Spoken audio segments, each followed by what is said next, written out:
개방과 경제 성장에 대해서 알아보도록 하겠습니다. 이 생산함수를 보시면 이 Y, 국민소득이 증가하는 방법에는 두 가지가 있습니다. 하나가 요소 투입에 의한 성장, 다시 말해서 노동이 증가하거나 자본이 축적되거나 해서 경제가 성장하는 방법이 되겠고요.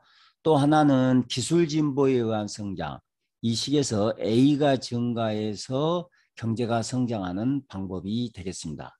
그런데 자본 축적에 의한 경제 성장은 한계 생산성 체감의 법칙 때문에 한계에 봉착하게 됩니다. 그것이 신고전파의 성장 이론이 되겠습니다.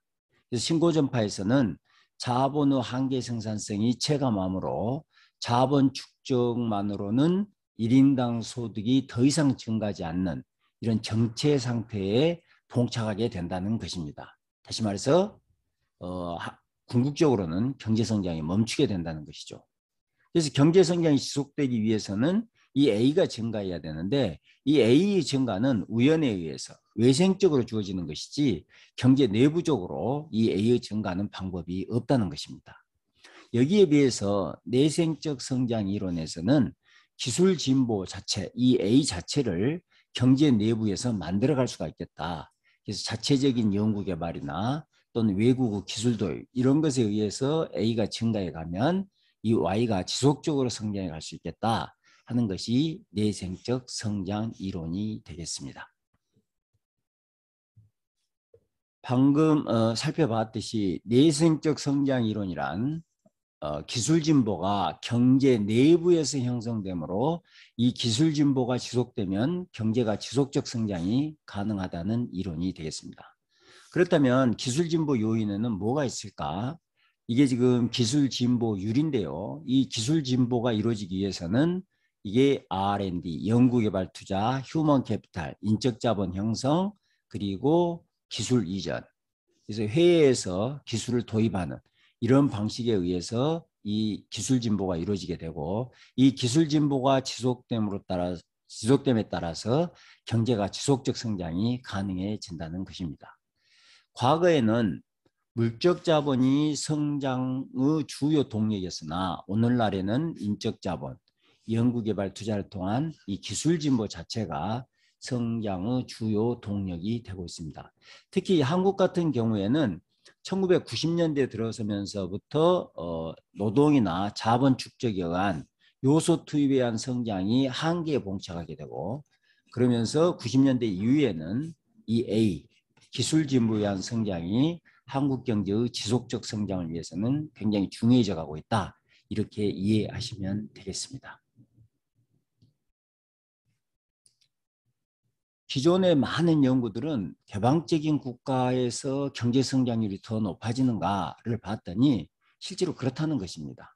대개 개방적인 국가에서 다른 폐쇄적인 국가보다는 더 높은 경제 성장률을 달성하고 있다. 이렇게 설명하고 있습니다. 그렇다면 개방적인 경제에서 경제 성장률이 더 높아진 이유가 뭘까? 첫째는 무역으로 보다 다양하고 품질 좋은 중간재를 활용하게 돼서 생산성이 높아진다.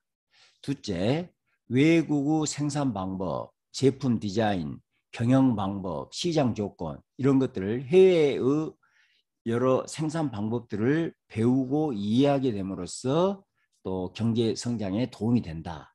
셋째, 외국의 선진 기술을 모방하고 이를 국내 생산에 적절히 활용하게 됨으로써 경제 성장에 도움이 된다. 넷째, 시장 규모가 확대되므로 규모 경제를 실현할 수 있어서 경제 성장에 도움이 된다. 마지막으로 무역에서 얻어진 경험, 기술을 다른 국내 산업으로 확산, 내수 산업으로 확산되면서 경제 전반적으로 생산성이 높아진다. 그래서 개방적인 국가가 경제 성장률이 높아진다 하는 것을 간단히 요약해서 정리하면 외부의 어떤 새로운 기술들을 모방하고 배우고 또 도입하고 그리고 특히 우리나라 같이 시장 규모가 적은 나라는 외부 시장을 활용함으로써 규모 경제로 활용할 수 있고 그다음에 여기서 배운 외부에서 배운 어떤 기술이 국내 내수 산업으로 확산, 기술 확산이 이루어지면서 경제가 전반적으로 성장해가는 효과가 있다. 기술 도입, 규모 경제, 그 다음에 기술 확산 이런 것들이 경제 성장에 도움이 된다. 이렇게 보면 되겠습니다. 특히 인적 자본 수준이 높은 국가일수록 기술 습득 효과가 커서 개방의 경제 성장 효과도 크다.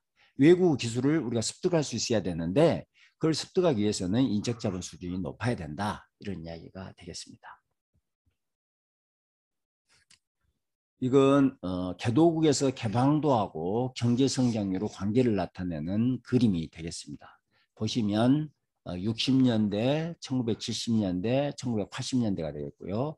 개방도는 1, 2, 3, 4로 갈수록 더 개방적인 국가를 이야기하고요. 여기는 성장률입니다. 보시다시피 개방도가 높은 국가에서 경제성장률이 훨씬 더 높고 개방도가 낮은 국가에서 경제 성장률이 더 낮다는 것을 보여주고 있습니다. 대개 경제 규모가 작은 국가일수록 큰 대국에 비해서 개방의 이익도 크고 개방도도 높습니다. 그 이유는 규모 경제, 경제 규모가 작은 국가일수록 규모 경제의 이용이 가능하게 되고 그 다음에 시장 규모가 작은 데에 비해서 개방을 하게 되면 독점의 폐해를 줄일 수가 있고 또 외부의 제품들을 수입함으로써 다양성을 증가시킬 수가 있고 또 개방을 통해서 기술을 얻을 수가 있고 이런 이유로 인해서 대개 작은 국가들이 큰 국가에 비해서는 더 많은 이익을 누리고 있다.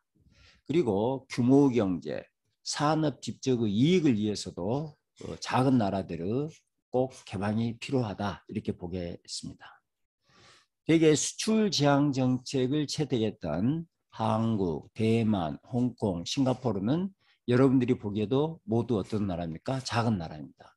여기에 비해서 수입 대체 정책을 채택했던 브라질, 아르헨티나, 멕시코는 상대적으로 어떤 나라입니까? 큰 나라들이죠. 대국, 큰 나라들, 이 나라들은. 그러다 보니까 이 나라들은 수입 대체 정책을 채택할 수가 있었지만 이 나라들이, 이 작은 나라들이 수입 대체 정책을 채택한다는 것은 거의 불가능하고 아마 이 나라들은 불가피하게 수출 제한 정책을 채택했고 그걸로 인해서 높은 성장을 달성했다 이렇게 이해할 수 있겠습니다. 대체적으로 경제 규모가 작은 국가일수록 개방도가 크다. 무역의존도 이제 개방도의 지표가 되겠습니다.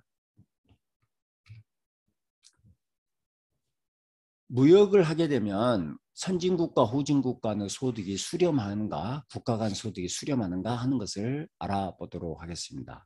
이게 지금 1인당 국민소득입니다. 노동소득, 자본소득을 인구로 나눈 거죠. 노동으로. 그랬더니 1인당 국민소득을 이렇게 표기할 수가 있는데 이 WR은 임금과 자본 가격이 되겠고 자본 노동 비율 요소 부존도가 되겠고요. 그 다음에 여기는 지금 WR, LCAN이 여기 나와 있지만 여기 보이지는 않지만 또 기술 수준이 1인당 소득을 결정하는 요인이라고 볼 수 있겠습니다. 이 식을 통해서 소득이 수렴할 것인가를 알아보면 첫째, 우리가 앞에서 배웠던 것처럼 무역을 하게 되면 요소 가격 균등화 정리가 성립하게 되죠. 설령 두 나라 요소 가격이 같아지지 않는다고 하더라도 우리는 요소 가격이 수렴해 간다는 것을 공부를 했습니다. 그렇다면 이 무역을 통해 요소 가격 균등화 정리가 작동한다면 국가 간 소득 수렴에 기여한다고 볼 수 있겠습니다. 그리고 둘째, 개방으로 인해서 후진국의 자본이 선진국보다 더 빠르게 축적될 것인가? 다시 말해서 후진국의 캐피탈 레이버 레이쇼 증가율이 선진국보다 더 빠를 것인가? 빠르다면 이 KL이 더 빠르다면 수렴에 갈 텐데 그것에 대해서는 그럴 수도 있고 그렇지 않을 수도 있다. 명확하지 않다는 거죠. 마지막으로 후진국이 선진국의 기술 습득으로 기술을 선진국 격차를 줄여갈 것인가 하는 격차가 줄어가면 생산성이 증가하고 생산성이 증가하면 소득이 수렴해 갈 수 있는데 이것도 명확하지 않다는 것입니다. 그래서 이제 이론적으로 보면 무역이 국가 간 소득 수렴에 기여할 것인가는 명확하게 답할 수는 없겠다. 자, 그렇다면 실증 분석 결과를 보면 어떨 거냐? 삭스나 와너의 연구에 의하면 무역 자유화로 국가 간 소득이 수렴한다고 이야기를 하고 있는데 여기에 비해서 슬로터의 연구는 무역 자유화 사례 분석을 통해서 무역 자유화가 소득 수렴을 가져온다는 실질적 증거가 없다고 주장을 하고 있습니다.